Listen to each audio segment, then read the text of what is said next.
Hi, and good morning. Welcome to Kathy's Cute Creations. Today is week 2, and this is the sheet that you should have printed out, downloaded, whatever you do on your computer. This is it right here. That's the square we're going to work on. Let's see how many. I haven't even read the directions. We are making 2 of them. Now, I've got my fabric and stuff laid down here, and yep, my air conditioner's still in the window. We've had so much rain. I don't want to pull that out and have all that water and everything that's in that air conditioner to be in my sewing room until it dries off or winter gets here and there's no more rain. It'll come out of the window. I have the fan on because it's already warm up here. Are the 4 fabric colors that we're going to be using. And right now I am doing a little bit of babysitting for a kitten, and if she wanders up here, then I will have to probably blow my candle out. I've got a sugared cinnamon apple candle lit so that it can smell good here in the sewing room. But we'll see. I think that he will keep her downstairs, but sometimes she slips by him. For all those that are visual, this is what you're going to do. And I ran out of ink. I ran out of pink ink and blue ink, because that's what I was using when I started marking these. You're going to mark them diagonal. You're going to lay it on your rectangles. You only have one set of rectangles, so it's not like you're going to confuse your color. We're going to sew straight down. I have already put all 8 of them up here. That's the first thing we're going to do, is just sew them.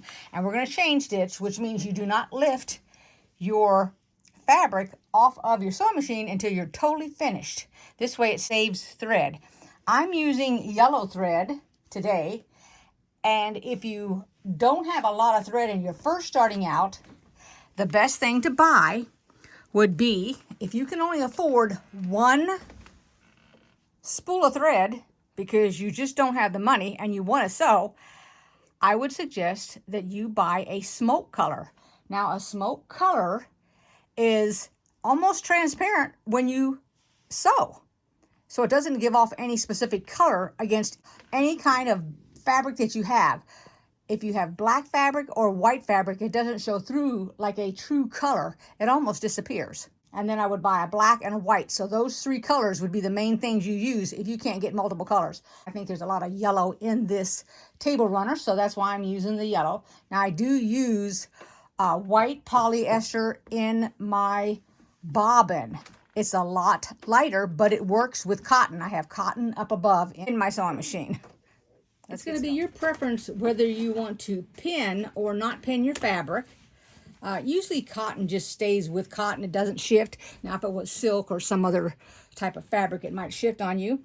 Also, I wanted to let you know that I don't start at this corner because I have my zigzag plate. That's what this is. It's your plate. And this would try to jam down inside of the sewing machine plate. So I always start on the other end. Doesn't make any difference which end you start on. And you can use a leader ender also if you want to, which is a piece of fabric to start out with that you use, and then it would just come off of that, and it comes from the leader ender to this. So I've got 2.5 inch length, and I'm using a 12 needle for this project.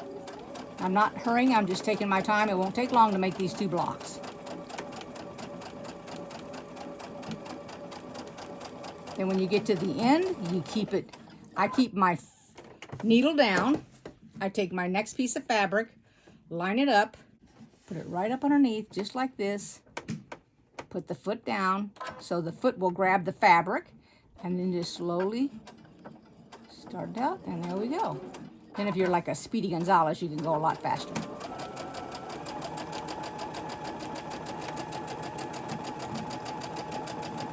And then you continue like that until you're totally finished. I'm going to go ahead and I'm going to do all of these, and then I'm going to come back and I'm going to show you how we're going to do the next part of this. And it's going to look like flying geese. I don't know if that's what they're calling it because I did not read the paper.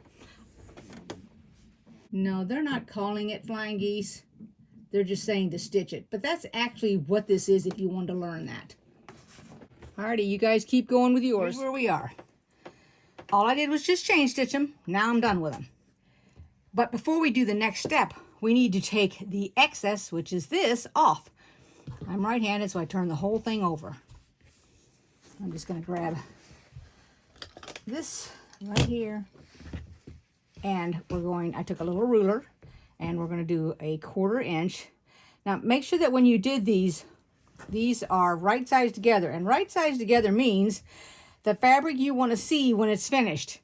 If you like the back side of fabric, that's called the wrong side. That's what they're calling it, because the right side is the one that's the pretty fabric. If you prefer that side, then you can use that side. Nobody says you have to use a specific side of your fabric.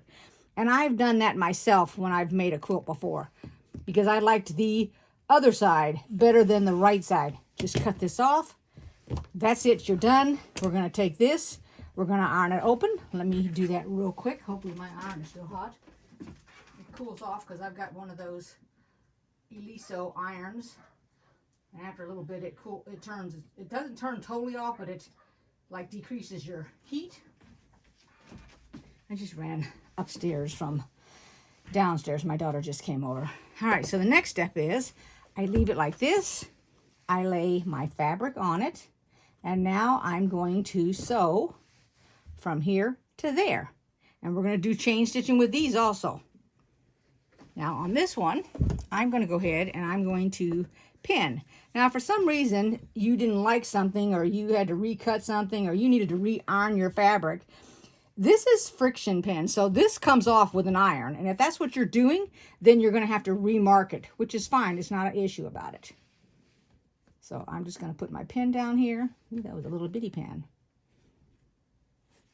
And then I'm going to do all of these, get them like this, and then we're going to sew them. I actually changed the pin because the pins that I had that I was going to use, they're little, the length is shorter, but the pin is just a little bit thicker. So it was having a little bit of difficulty going through the fabric. And we're going to do the same thing we did before. We're going to chain stitch these. I'll start you out to show you what they look like. And then another thing is that I didn't even tell you that I went ahead and when I cut off the other piece, I literally, which if you guys watch me, sometimes I do it and sometimes I don't. I went ahead and re-sewed. I'm going to show you one here. Sewed this tip off here, right there, so that I could open it to make a little bitty square, because I use those in other projects. So that's why I did that. When I go to cut one off here, I'll let you see it. So we're just going to go down here and we're going to sew it just like we did before.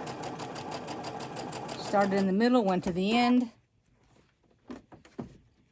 Make sure my pin is in there so I don't bump it. There we go.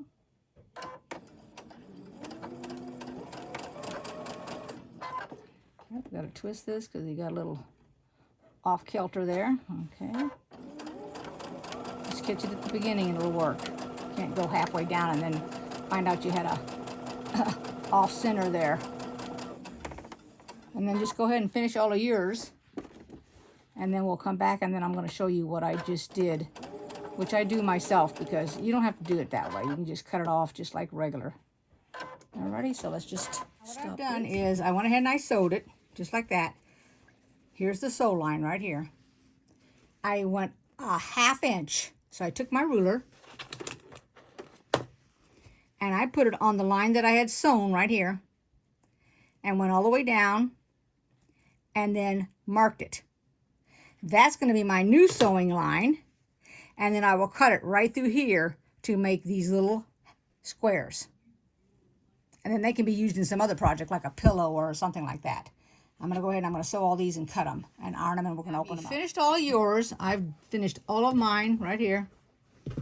They're all done the same way. There's the 1/2 inch between them. Take your ruler, make sure you're cutting the correct side off. Don't cut where this is at. You're going to this side here. I lined it up 1/4 inch right on the seam line, my 1/4 inch. And then take it off, and that will become a square just like that. And by the way, I did manage to have 2 of these on the wrong side. And I didn't notice it until I was totally finished. So I took them apart and put them back together. Let's go ahead and cut all these off. Then we're going to iron them open just like this. And then we're going to go to the next thing to do. First thing you do, find out where your threads match. So here's where mine match, right there. You're gonna put your pin inside this, not closest to the largest amount of fabric, but the smallest, to the nose of the goose. Put your pin there, and then you're gonna mark this direction and this direction. And when you sew, you're gonna sew it that direction so that when you flip it, it doesn't take the tip right here off, because your thread is gonna be sewn right there across. And that's what you're gonna do to all 4 of these. And then we're going to put them together in rows. I'll show you how we're going to pin it as soon as we get done here. Lay it out. Make sure that these points go towards that.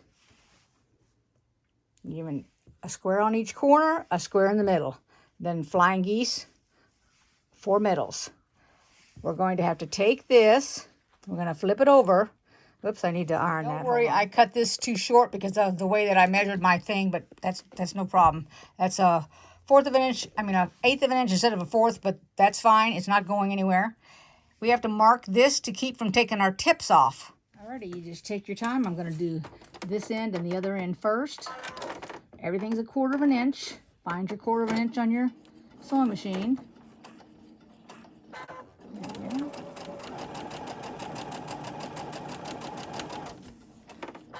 I'm going to come all the way to the pin before I move it. There we go. Then I'm going to grab the next one, do the same thing.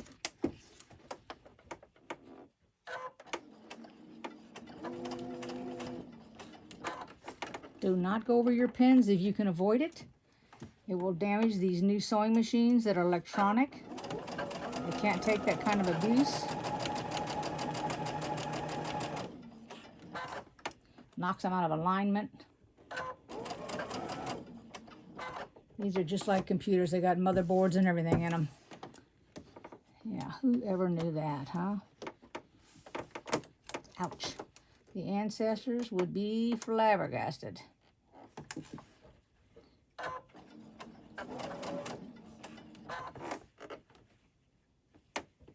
you do accidentally hit one, stop. Don't keep going. Don't just try to run over it.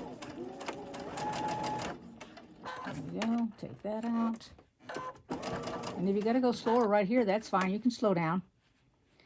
If you think you got to do a larger stitch to get across that, you can do that too. And always come back and go over it. So much easier if your stitch was large and you have to come back and go over it or take it out than if it's 2.5 inches, because you might not think that 2.5 is that long of a stitch. But it is compared to 1.8 or 1.2 or 1.0. This might not like it because I've got the pin right there, and it doesn't like it when the pin's coming up so close.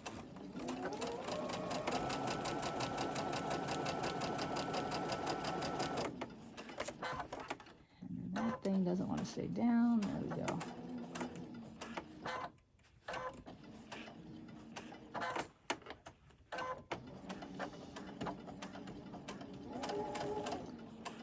Became a jumbled mess, but that's fine. Still works. And you know, also, if you're unsure, you can, along with this pinning, if you don't want to pin, you can actually glue. You can use Elmer's glue. That'll hold it down until you, just temporary, because once you wash it, the glue washes out. Even if the glue is one of those purple sticks, it still washes out. It's washed out of all of my stuff. I've never had glue after I've used it stay put. That's not what it's made for. Not permanent glue. Oh, that one does not want to work. Okay, let's pick up the pen and let's go over here. There we go.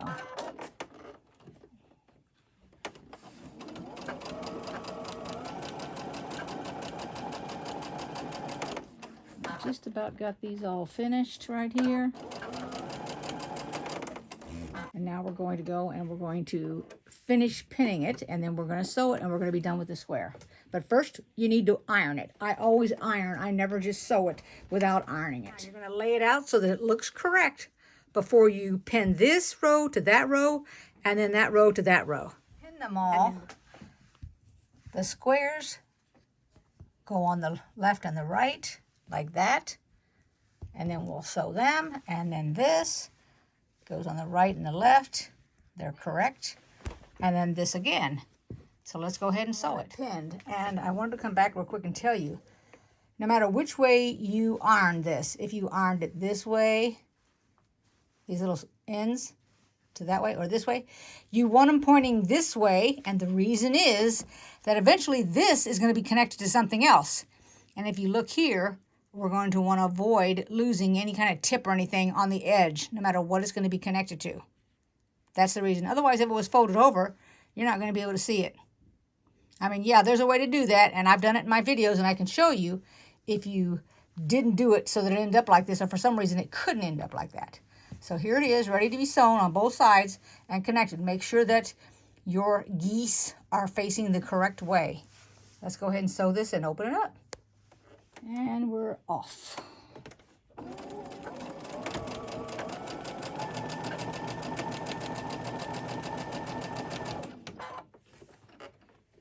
Now I got into this piece right here, before I took my pin out, just so that you do know.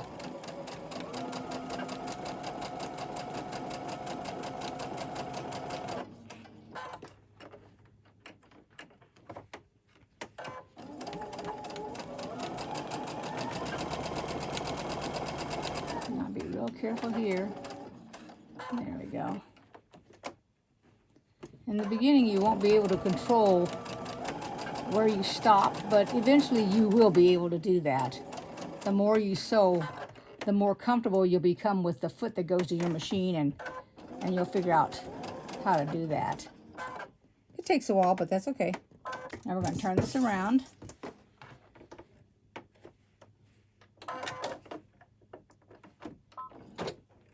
Take my pin out.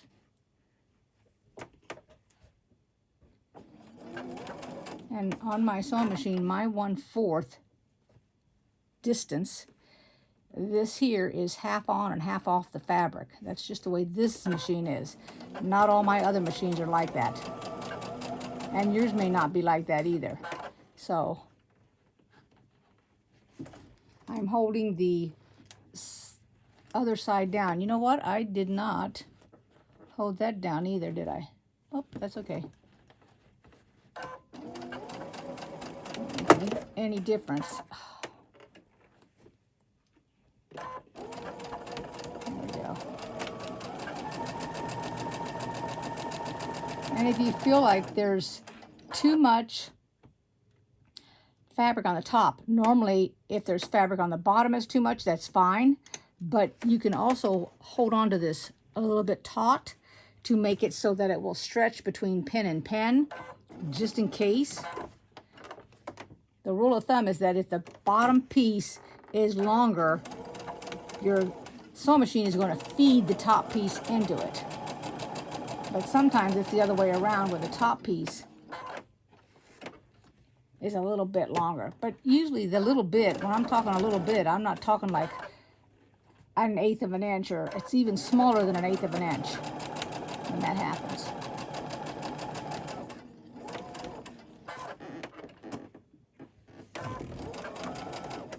Let me iron this and take a look at it, and we'll look at our points and see if anything got missed. Square finished, ironed. We didn't lose any tips. As you can see, the tip is there. The tip is there, there, and there. And let's go ahead and sew our other block, and then we'll be finished. And then I'm going to talk about something. We got it all done. 2 squares. And I hope everybody enjoyed the video, learned something. Give me a thumbs up, make a comment if you would like. And what I'm going to say is not a promotion to buy this product, but it made me think about it, because when I went downstairs when my daughter came over, she said, wow, it smells good in here. Well, actually, it smells good up here at the sewing machine and the ironing board, because I sprayed this right here It says smells good, looks good, feels good. It's actually Egyptian rose, and it's a laundry sauce is what it's called. They have this fragrance, which is wonderful. They have it in laundry soap, detergent. They have it in the cream rinse and everything. But I heard about that through another YouTuber. And so every now and then I spray it because this bottle is very expensive. But I'll tell you what, one spray and it's already got the whole room smelling better. It's really, really powerful, but it doesn't ling on you. Like I don't have anything on me. It's just that it was on the fabric when I starched the fabric because I used it like a starch. That was it. I will see you guys next week for week 3. All right. See you then. Take care, everybody. Thanks for watching. Bye-bye.